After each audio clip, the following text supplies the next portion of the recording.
Assalomu alaykum kanalimiz kuzatuvchilari.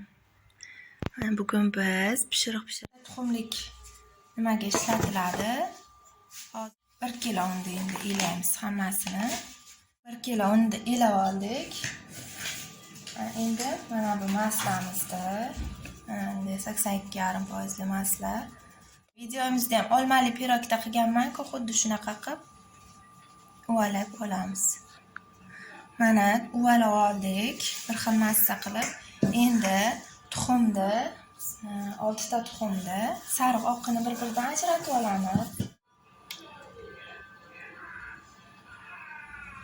Tuxumlarimizni oq sariqdan ajratib oldik, 6 ta tuxumni. Endi buni alohida olib qo'yamiz. Nima qilish uchun? Beziga tuxum sarig'iga chayniy sodani piyolachaga solib oldim. İchiga 5-6 tomchi uksus solib o'ldirib olamiz buni. Oldik. Endi biza kefir uyda kefir, smetana ozroq qolganda kefirga qaymoq qo'ysa, smetana hosil bo'ladi. Biz qaymoqqa kefirlar aralashtirib qilib olganmiz. Buni birdan nimani massaga solib olamiz. Xamirli massamizga shuni ag'daramiz. Pechonni pishiriqlarga ketaveradi. Paxlavaga ham, keyin kodi pechonnesi bor bilsalaringiz, keyin yana bu tumorchaniki, radalikniki, bu rakushkaniki, universalniy xamirimiz mana shu hisoblanadi. Keyin ana Rafaello pechonnesi lo'nda-lo'ndaqa hammasi shakli har xil bo'ladi, lekin xamiri xuddi mana shunday tayyorlanadi. Ustiga tuxumli massani, tuxumni solib olamiz.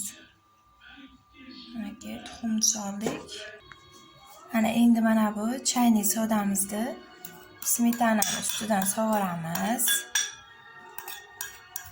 Endi smetanali massa hammasini bir bunday aralashtiramiz, keyin qo'limiz bilan xamir qoramiz. Mana xamirimiz qorib taxlab oldik. Endi buni dam oldirib qo'yamiz. Ungacha xamir ozroq tinginicha mayiz bilan yong'oq chaqib tozalangan mayizni tozalab chiqamizda, mayda qilib pichoqchalar bilan bo'lib chiqiladi. Pichoq bilan mayda bo'lakchalar kesib, bunday kichkina dumaloqchalar qilib chiqamiz. Bu yong'oqdan kattaroq. Yana g'oya kelib qoldi. Tartaretka shirinligini ham shu xamirdan tayyorlanadi. Tartaretka shirinligini mana shunaqa keks qolipchalaringiz bo'lsa, keks pishirayotgan, shuni ichiga pachkali upakovka nimani sotadi, tayyor. Ichiga mana bitta xamirni shunday solib, bunday qilib yasab olinadi. Hamda yoyib, shunday yoyib yasab olinadi-da, pishirib chiqiladi. O'shanaqani ham pishiramiz hozir. Biz ichiga xamirni solib, shunaqa bosib yasab chiqamiz.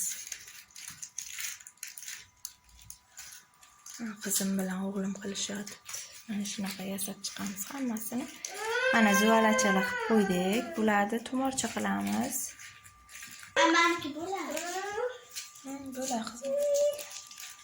Shunaqa bosib tartaretka yasaymiz.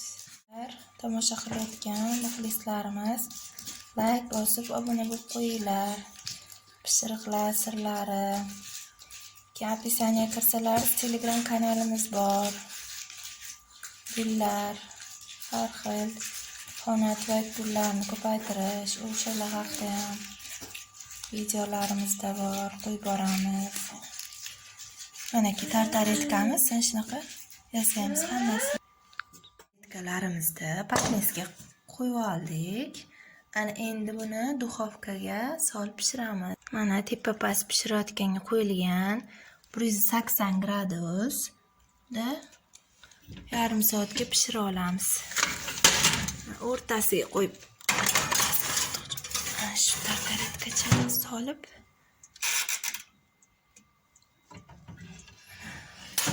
yarim soatda pishadi.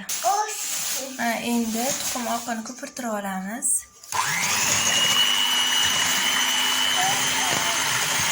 10 daqiqa ko'pirtiramiz. Mana mikser ko'pirtirib oldik. Mana teskari qilsak tovoqdan tushib ketmaydi. Mana bu bezi bo'ladi. Endi bir piyola to'la shakarimizni solamiz. Bitta piyola bilan shakar soldik. Shakar sepilib qotilmasligi uchun bunday qilib olamizda.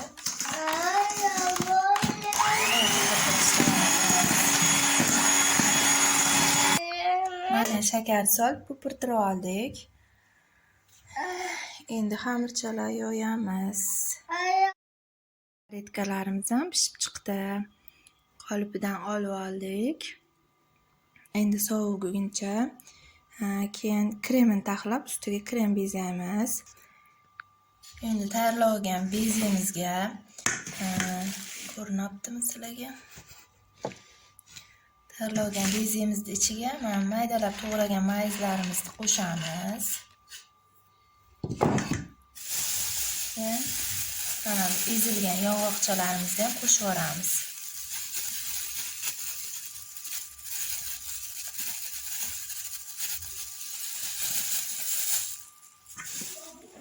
Qo'shib, endi aralashtirib olamiz. Bezini aralashtirib oldim, tayyor. Endi mana buni yoyib olamiz. Mana bu ufoqcha bilan xamirchalar yoyilgan.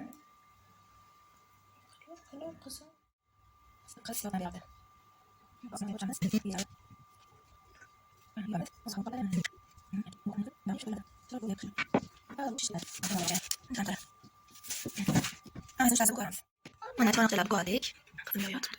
Endi buni 180 gradusda yarim soatga gaz pechiga qo'yib pishirib olamiz. Larimiz pishdi. Ustiga xohlasak sug'ushonka, xohlasak shokolad eritib qo'yamiz endi. Chiroyli bezab. Mana tartaretkalar bezab olamiz. Mana uni klubinka ta'm keladigan nima bor? Essensiya deydi. Ta'mini beradigan. Shundan bu kremimizga qo'shib yuboramiz. Endi kremimizni qopchaga tushirib, ildizli nafatka bilan manaki mana shu tarzda kremchalarni qo'yib chiqamiz.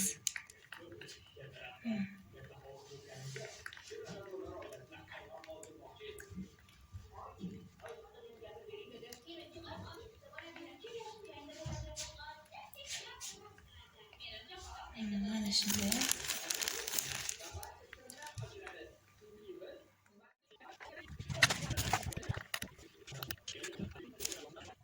O'g'lim mana aya limon ham qo'shib bezang deganga mana limon bo'lakchalarini maydalab to'g'radikda. Endi buni bezab chiqamiz. Mana endi shokoladimizni vodina banya qilib eritib oladi. Biz eritib olamiz. Yoki sug'ushonka surtsa ham bo'ladi. Mana shokoladimiz eridi. Endi mana pishiriqni ustiga surtib chiqamiz. Ana tumorchalarimiz pishdi. Hammaga yoqimli ishtaha. Kanalimizga like bosib, obuna bo'lishni unutmanglar. Yana yangi retseptlar bilan sizlar bilan bo'lishamiz. Hozircha xayr. Paka.